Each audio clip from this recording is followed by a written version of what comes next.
Nous sommes en train de parler de la mise en tourisme de 145 territoires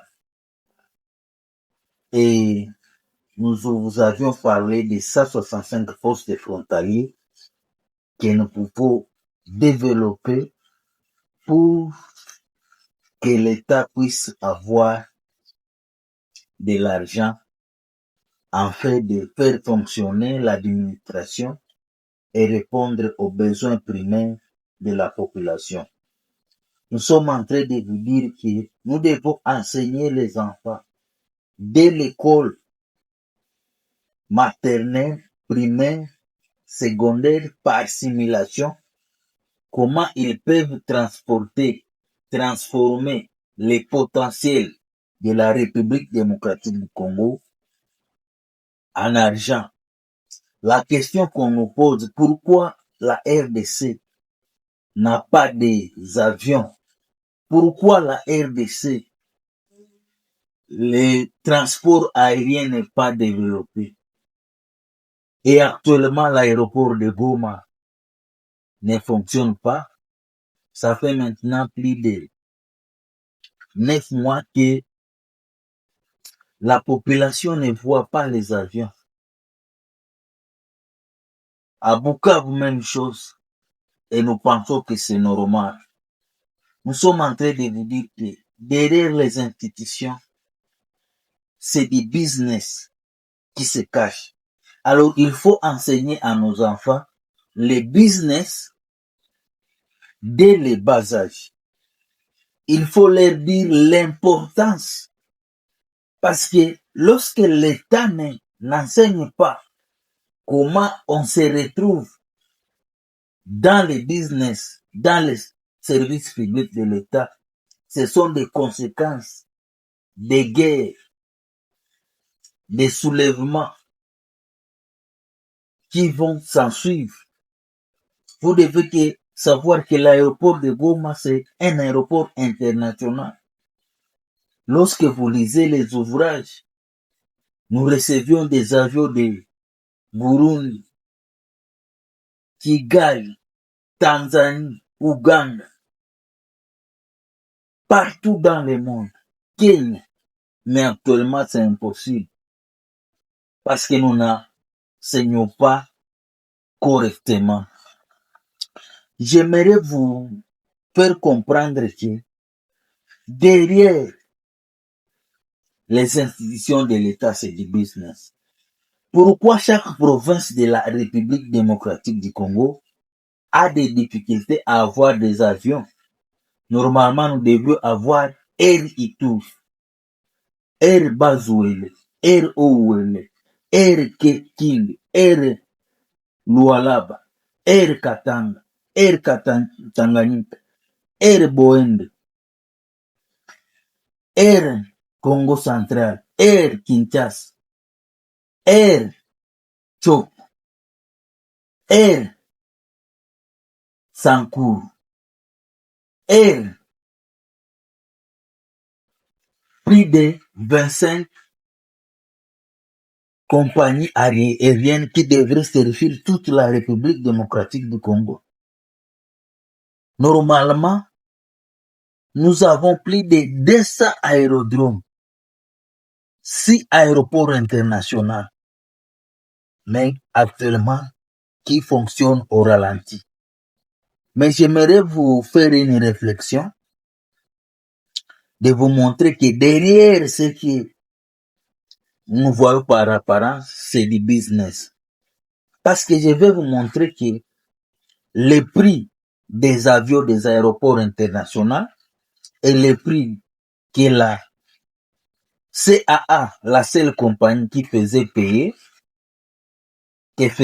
la CAA pour le développement des systèmes de transport aérien.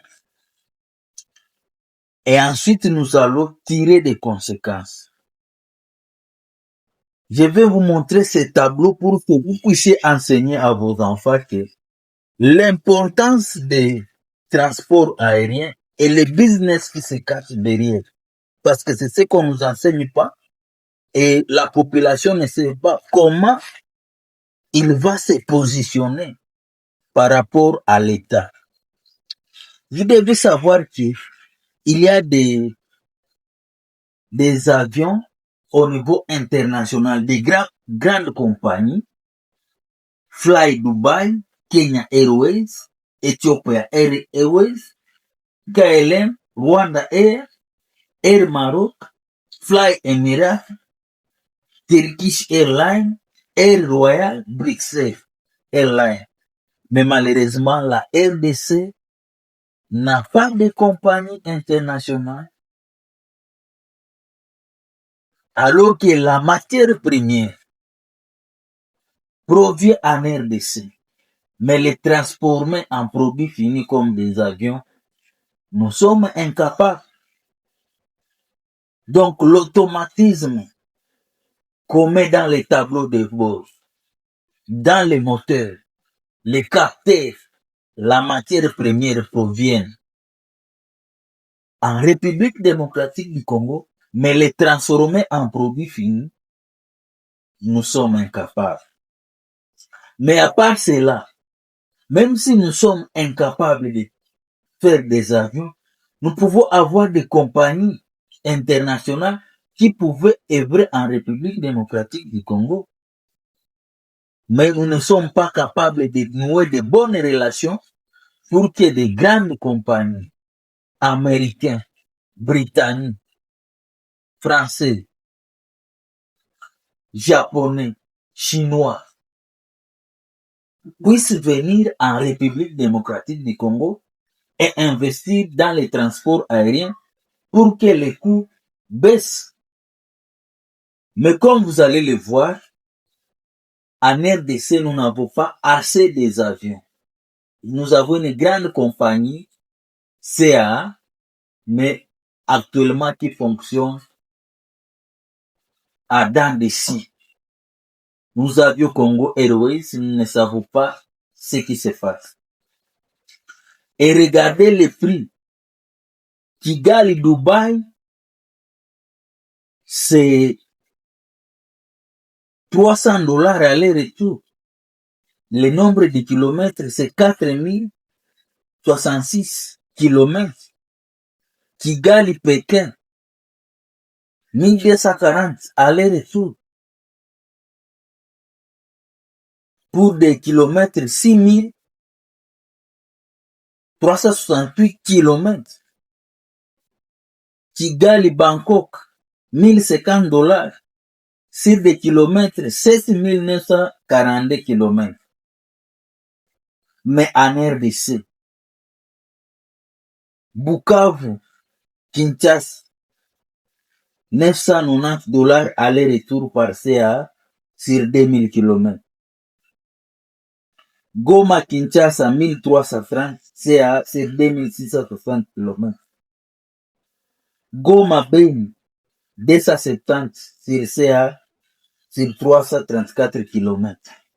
Mais actuellement, les vols au niveau de Goma, il n'y a pas de vol.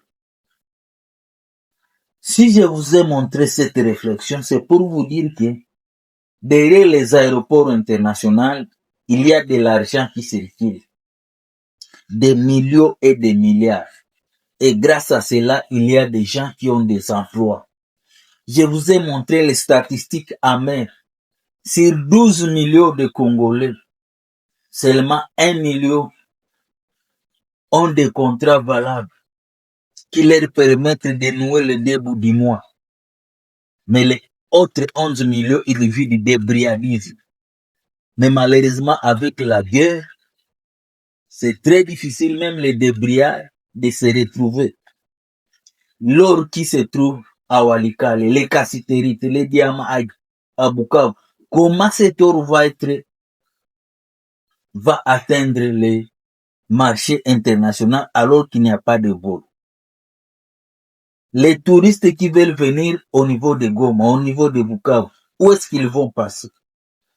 Donc c'est ça, c'est ce que nous devons montrer à nos enfants, que derrière les institutions, c'est des business, qu'il ne faut pas prendre les armes pour tuer les frères, stopper des business qui existent. C'est ce que nous devons enseigner à nos enfants. leur dire que derrière les institutions que vous voyez, il y a du business. C'est de l'argent que nous avons perdu pendant plus de 9 mois.